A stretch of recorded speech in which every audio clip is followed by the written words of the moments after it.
Assalamu alaikum dear students. I am Sumaya Muhammad from Boys Higher Secondary School Yinsu. Dear students, now we are moving towards another interesting chapter of geography for class 10th, that is agriculture. Agriculture means farming. खेती बाड़ी करना, इसे agriculture कहते हैं.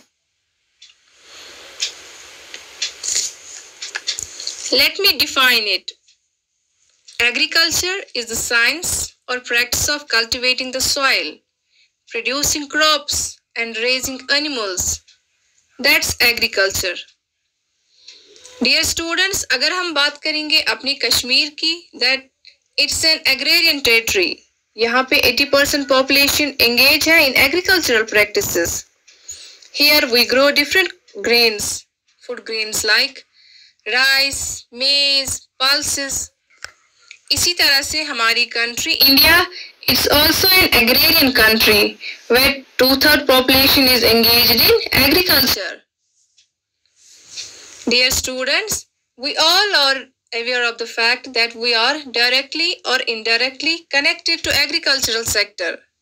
क्योंकि हमारी जो basic necessity है यानी फूड ग्रेन्स की, ये फूड ग्रेन्स हमें हासिल होती है from agricultural sector. For example, हम जो रोटी खाते हैं, चाहे बाजार से हम लाते हैं या घर पे हाथ की बनी रोटी, इसका आटा जो है वो हमें हासिल होता है फ्रॉम एग्रीकल्चरल फील्ड. अगरचे हम फूड ग्रेन्स को खुद कल्टीवेट नहीं करते हैं, मगर हमें इसकी ज़रूरत है और हम आटा बाजार से खरीद कर लाते हैं. और बाजार में ये तभी अवेलेबल होता है जब इसकी कल्टीवेशन होती है.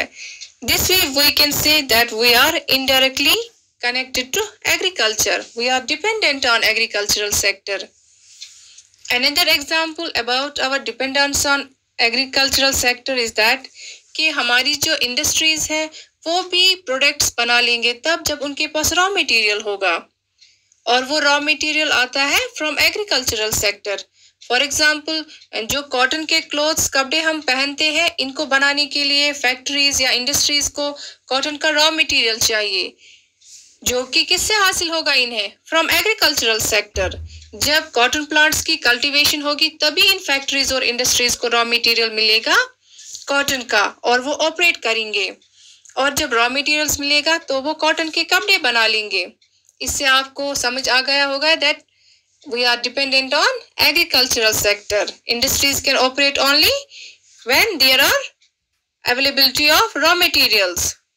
और वो रॉ मटेरियल्स प्रोड्यूस करता है कौन? Farmer. This was all about agriculture. हमने अब एग्रीकल्चर के बारे में आपको थोड़ा सा इंट्रोडक्शन दिया. Now we will move towards our first topic, that is farming and its types. Farming यानी खेती बाड़ी, cultivation of crops and its types. There are 3 types of farming.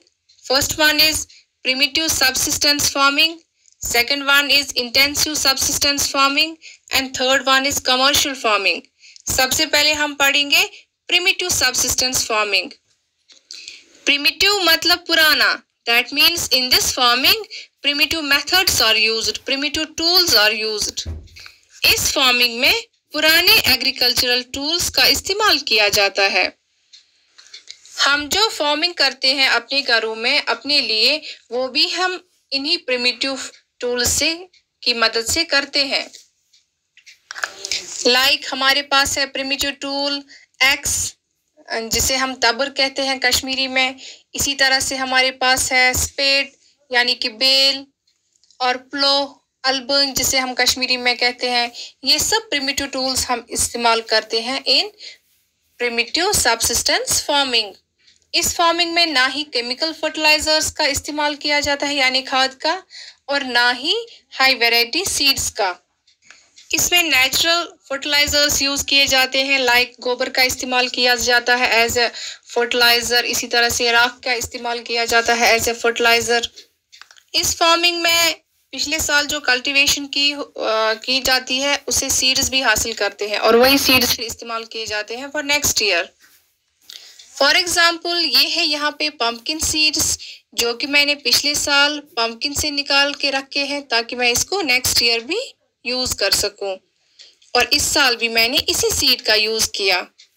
This is primitive subsistence farming. इस farming में इतनी ही farming होती है जिससे एक फार्मर अपनी और अपनी फैमिली की ज़रूरत को पूरा कर सके। मतलब इस फार्मिंग में फार्मर अपनी फैमिली के लिए प्रोडक्शन करता है। ये फार्मिंग ज़्यादातर ट्राइबल कम्युनिटीज करती हैं, but their method of farming is different from us. Let us see what is their method. उनके मेथड को कहते हैं स्लैश एंड बर्न और शिफ्टिंग कल्टीवेशन। स्लैश मतलब काटना और बर्न मतलब जलाना। चलिए देखते हैं इस मेथड में क्या होता है। इसमें ट्राइबल कम्युनिटीज जंगल का एक एरिया काट लेते हैं और फिर उस जगह पे जो पेड़ पौधे हैं उनको जलाया जाता है और वहां पर सीड्स ग्रो किए जाते हैं। जो वहां पर राख होती है वो फर्टिलाइजर का काम करती है वहां पे। ये प्रैक्टिस करीबन कुछ ही सालों तक जारी रहती है उस जगह पर और फिर कुछ सालों के बाद इस हिस्से पर कोई कल्टीवेशन नहीं होती है। फिर वो दूसरी जगह पर इसी तरह से पेड़ काटते हैं और वहां पे क्रॉप्स को ग्रो करते हैं। इस दौरान जंगल का ये वाला हिस्सा फिर से हरा भरा और दरख्तों से पूरा होता है। इसकी जो सॉइल होती है उसकी फर्टिलिटी भी इस दौरान वापस आती है। इसको हम शिफ्टिंग कल्टीवेशन भी कहते हैं।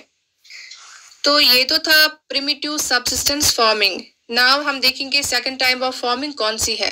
Second type is intensive subsistence farming. Due to increase in population we have less available land for cultivation and to satisfy this increasing demand of food we have to grow food grains in intensive level. In such circumstances एक challenge होता है कि कैसे कम जमीन में ज्यादा से ज्यादा प्रोडक्शन हो। And for this what is done? Intensive subsistence farming is done. इस फार्मिंग में न्यू टेक्निक्स का इस्तेमाल किया जाता है लाइक फर्टिलाइजर्स यानी खाद का यूज होता है। ये फार्मिंग तब की जाती है जब ज्यादा प्रोडक्शन की जरूरत होती है। मतलब एक तो फार्मर अपनी फैमिली के लिए प्रोड्यूस करेगा और थोड़ा जो बचेगा उसे वो मार्केट में बेच देगा ताकि प्रोडक्शन ज्यादा हो। और इसमें हाई वैरायटी सीड्स का इस्तेमाल भी होता है इस फार्मिंग में। छोटा सा जो जमीन का टुकड़ा होता है इसमें हमें ज्यादा फूड ग्रेन्स प्रोड्यूस करने होते हैं। तो ऐसे में हम क्या करते हैं, हम फर्टिलाइजर्स का इस्तेमाल करते हैं, इरिगेशन फैसिलिटीज प्रोवाइड करते हैं क्रॉप्स को ताकि ज्यादा प्रोडक्शन हो। बिल्कुल ऐसे ही जैसे हम अपने घरों के इर्द गिर्द जो हमारी बची हुई जमीन होती है उसमें हम कल्टीवेशन करते हैं। इसमें हम वैरायटी ऑफ क्रॉप्स ग्रो करते हैं, फर्टिलाइजर्स का इस्तेमाल करते हैं और पाइप से पानी भी देते हैं इन क्रॉप्स को। That means in this farming there is intensive use of fertilizers and irrigation facility. Number third farming is commercial farming. Commercial farming is a type of farming in which crops are grown for commercial use. इस farming में production होती है but in an extensive level, in large scale. इसमें बड़े farmers होते हैं जो कि टेक्नोलॉजी का इस्तेमाल करते हैं फॉर एक्सटेंसिव प्रोडक्शन। इस फार्मिंग में बहुत सारा पैसा इन्वेस्ट किया जाता है ताकि प्रोडक्शन अच्छी हो। ये फार्मिंग एक बिजनेस की तरह होती है। इनसे जो क्रॉप्स हासिल होते हैं इन्हें बेचा जाता है और पैसा कमाया जाता है। इसमें हाई यील्डिंग सीड्स का भी इस्तेमाल होता है, हाइब्रिड सीड्स का इस्तेमाल किया जाता है इस फार्मिंग में ताकि ज्यादा से ज्यादा प्रोडक्शन हासिल हो। इस फार्मिंग में केमिकल फर्टिलाइजर्स का भी यूज किया जाता है, इंसेक्टिसाइड्स और पेस्टिसाइड्स का भी यूज किया जाता है।